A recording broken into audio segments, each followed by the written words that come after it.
Bem-vindo ao canal Toneto Responde Direito. Inscreva-se, dá um like e ative o sininho para receber os novos vídeos. Eu sou o Dr. Paulo Toneto e estou aqui para resolver dúvidas sobre os seus direitos.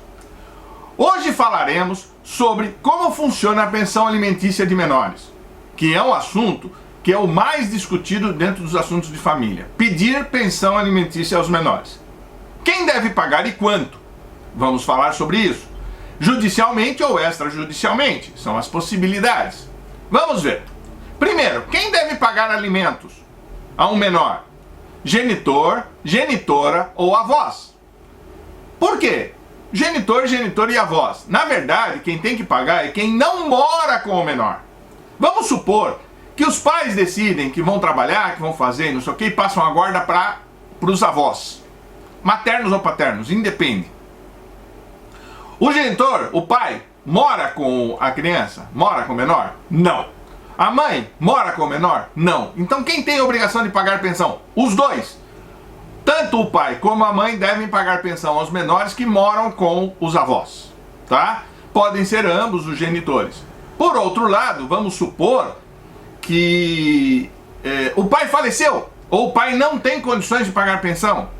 Não tem condições. Então a ação pode ser contra os avós. Nós vamos ver isso sobre a pensão avoenga, que se chama, tá? A ação de pensão avoenga. Nós discutiremos isso num próximo vídeo, tá? Prole dividida. 2 filhos, por exemplo, um com cada genitor.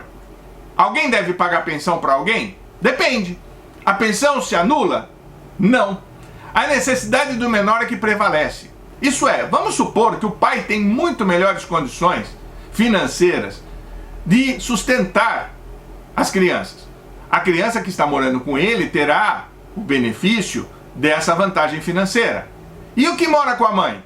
Terá essa vantagem? Não. Então, o pai, nesse caso, terá que pagar a pensão ao filho que mora com a mãe.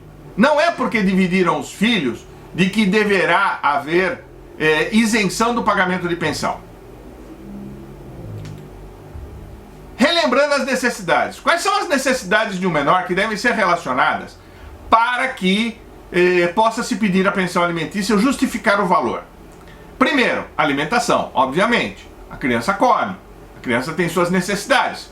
Moradia, você pode demonstrar IPTU, aluguel, água, luz, etc. Tudo isso é referente à moradia. Por exemplo, se moram três pessoas na casa, por exemplo, a criança é 1/3 dessas pessoas, esses valores podem ser divididos por 1/3 para comprovar o valor da pensão alimentícia necessária. Vestuário, roupas, sapatos, né? São coisas que realmente o menor necessita. Perfeito? Transporte escolar, transporte público e etc.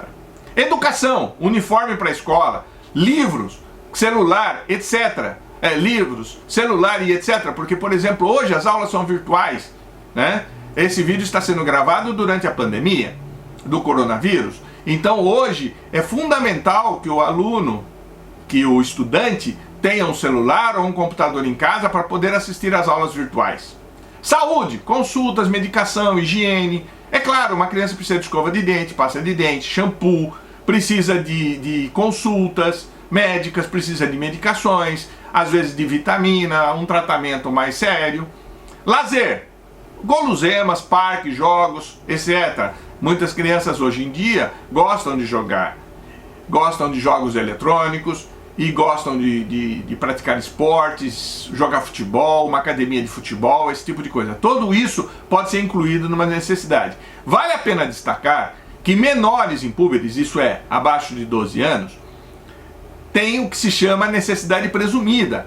Não seria necessário provar tudo, exceto que essa prova demonstre um gasto excessivo, muito alto. Caso contrário, o juiz poderá considerar que a necessidade de um menor, de uma criança menor de 12 anos, é presumida. É óbvio. É claro que a criança precisa, e ela não pode trabalhar por si só. Nem o maior de 12 anos. Os menores de 18 anos podem ter problema para trabalhar, né? Então, as necessidades de um menor normalmente são presumidas, também podem ser presumidas, mas se as necessidades são altas, o ideal é comprovar todos esses 7 elementos. A ação judicial. Qual a importância da judicialização de uma ação de pensão alimentícia? Que a pensão alimentícia seja definida em juízo. Por quê? Porque o valor definido pode ser cobrado. Isso é, se o juiz determinou um valor de pensão e o pai não vem a pagar, isso pode ser cobrado judicialmente numa execução, inclusive podendo ser levado até a prisão. Sempre será definido em função da necessidade versus possibilidade. Isso é, não é o que o pai quer ou deixa de querer. O juiz vai avaliar qual a verdadeira necessidade da criança e qual a possibilidade do pai de pagar essa pensão. E pode ser debitado em folha. Isso é, se você faz um acordo extrajudicial, não se pode debitar em folha. Mas o acordo judicial sai um ofício do juiz à empresa e a pensão alimentícia é debitada diretamente da folha de pagamento do pai. O acordo extrajudicial sem homologação. Por quê? Porque um acordo extrajudicial com homologação é uma judicialização, então serve como sentença. Mas o acordo judicial sem homologação, isso é, sem levar ao juiz, é um acordo feito entre as partes, pode ser até verbal, não pode ser cobrado ou executado. Isso é, não há como cobrar se o pai não pagar. Se ele deixar de pagar um mês, se ele pagar menos, se ele deixar de pagar alguma coisa que foi acordado entre os pais, não há como cobrar isso na justiça. O valor pode não ser o justo, isso é, não é compensado pela necessidade da criança e nem o que o pai pode pagar. Ele pode pôr um valor muito menor do que ele poderia pagar. E não há como debitar em folha. Lógico, a empresa só obedece a uma ordem do juiz. Não adianta o pai chegar e falar assim, dá para debitar 10%, 15% do meu salário para pagar a pensão alimentícia. A empresa não vai fazer isso, porque ela só faz isso sob ordem judicial. Desempregado ou autônomo? Muitos me perguntam assim, poxa, o pai é desempregado ou é autônomo e não tem comprovação de renda. Como é que fica sem renda comprovável? Provavelmente o juiz vai definir um percentual sobre o salário mínimo federal. 30%, 40% do salário mínimo, dependendo das provas que possam ser apresentadas. Porque muitas vezes um autônomo ganha muito mais do que previsto, do que se pode, vamos dizer, a possibilidade de pagamento é muito maior, certo? Então o que se faz? Tem que se provar isso ao juiz. Apresentar documentos que provam que ele como autônomo ganha muito mais, certo? Um imposto de renda, por exemplo, dele. Pode ser que ele tenha um imposto de renda alto, porque ele presta um serviço, ele é um autônomo, e esse serviço que ele presta, ele é muito bem remunerado. Afastamento do INSS ou aposentado. Da mesma forma, o percentual mantido é sobre os benefícios que ele recebe. Será descontado diretamente no benefício. Por quê? Porque uma vez feito o ofício pelo juiz, esse ofício pode ser direcionado ao INSS e será debitado diretamente no benefício que o aposentado recebe ou que o afastado recebe. Completando 18 anos. Quando se completa os 18 anos, o menor completa 18 anos, termina a obrigação de pagar alimentos. Então pode-se exonerar o alimento. Veja bem, não é automático. Não se pode simplesmente, completou 18 anos e eu paro de pagar. Não, tem que se pedir uma ordem judicial para anular, para exonerar o pagamento de pensão. Mas, se ao completar 18 anos, o menor, o filho, estiver cursando uma universidade, ou for incapaz por alguma deficiência que o impede de trabalhar, ou necessita da pensão para sobrevivência, por um dever de solidariedade, nesses casos a pensão pode ser mantida. Mas tudo isso é discutido numa decisão judicial. Isso é, não pode parar de pagar simplesmente. Tem que haver uma decisão do juiz. Isso é, se você paga a pensão alimentícia a seu menor, a seu filho, e ele completa 18 anos, o primeiro passo é entrar com uma ação judicial pedindo a exoneração da pensão. Isso é, que se pare a obrigação de pagar a pensão. Se você vai continuar dando dinheiro ou não para o seu filho, por uma discricionalidade da sua parte, por uma liberalidade da sua parte, isso é outro assunto. Oficialmente você pode pedir a exoneração da pensão, tá? Outra coisa, o casamento, a união estável ou o concubinato também são passíveis de exoneração. Isso é, um garoto de 16 anos passa num serviço público, passa num serviço, começa a trabalhar, casa ou coisa parecida, é possível também pedir a exoneração, ok?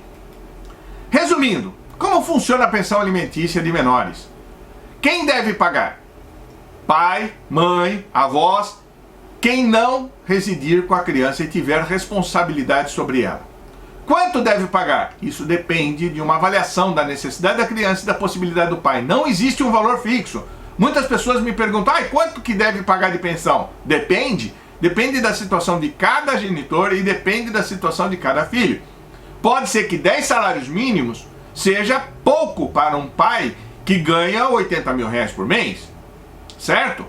Assim como um salário mínimo pode ser muito alto para um pai que ganha 2 salários mínimos. Então, tudo depende da possibilidade do genitor, do quem vai pagar a pensão. Definição por judicialização. Não façam acordos extrajudiciais para pagamento de pensão. Se há um acordo, façam um acordo escrito e homologuem no juiz, para que haja judicialização, para que caso alguém não cumpra com a sua responsabilidade, possa ser cobrado. E os alimentos terminam com várias situações, mas principalmente quando completa 18 anos. Se não estiver cursando a faculdade, se não for um deficiente físico, ok? Ou se precisar para a sua subsistência, como dever de solidariedade. Bem, pessoal, isso era o que tínhamos que falar hoje. E agradeço a assistência de vocês. E inscrevam-se, deem um like e ativem o sininho para receber os novos vídeos. Obrigado pela atenção e até a próxima!